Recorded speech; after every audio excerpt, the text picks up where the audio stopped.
పాలమూరు జిల్లా ప్రజలు కేసీఆర్కు ఎంపీగా రేవంత్ రెడ్డిని ముఖ్యమంత్రిగా చేసి రాజకీయంగా జన్మనిస్తే నేడు ఇద్దరు తోడు దొంగలు జిల్లాను భ్రష్టు పట్టించారని ధ్వజమెత్తారు మహబూబ్ నగర్ బీజేపీ ఎంపీ అభ్యర్థి డీకే అరుణ. షాద్నగర్ నియోజకవర్గం చౌదరిగూడ మండలంలో ఎన్నికల ప్రచారం నిర్వహించారామె. మండలంలోని పెద్ద ఎల్కిచెర్ల గ్రామంలో మాట్లాడుతూ పాలమూరు రంగారెడ్డి ప్రాజెక్టుకి జాతీయ హోదా తేలేని డీకే అరుణకు ఓటు అడిగే హక్కు లేదన్న కేసీఆర్పై ధ్వజమెత్తారామె. అయితే కేసీఆర్ మాటలకు డీకే అరుణ కౌంటర్ ఇచ్చారు.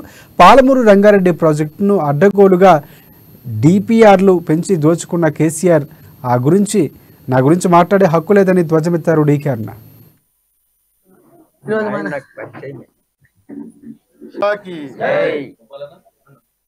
జరిపించింది అంటే ఆయన ఆశీస్సులు ఉన్నట్ట లేనట్ట. ఆ రాముని ప్రతిష్ట నరేంద్ర మోదీ గారి చేతుల మీద జరిగిందంటే ఆ శ్రీరామచంద్రుని ఆశీస్సులు భారతదేశం మీద ఉన్నట్ట లేనట్ట. మన అందరి మీద ఆశీస్సులు శ్రీరాముని అయోధ్య రాముని ఆశీస్సులు ఎట్టున్నాయో మనం కూడా అదే ఆశీస్సులు నరేంద్ర మోదీ గారికి అందించి మన కోసం, మన దేశం కోసం, మన పిల్లల భవిష్యత్తు కోసం, ధర్మం 4 పాదాలు ఈ దేశంలో నడవడం కోసం మరి కమలం గుర్తుకు ఓటేసి గెలిపించాలని మిమ్మల్ని అందరూ కూడా కోరుకుంటూ అందరూ 2 చేతులు బిగించి పిడికిలి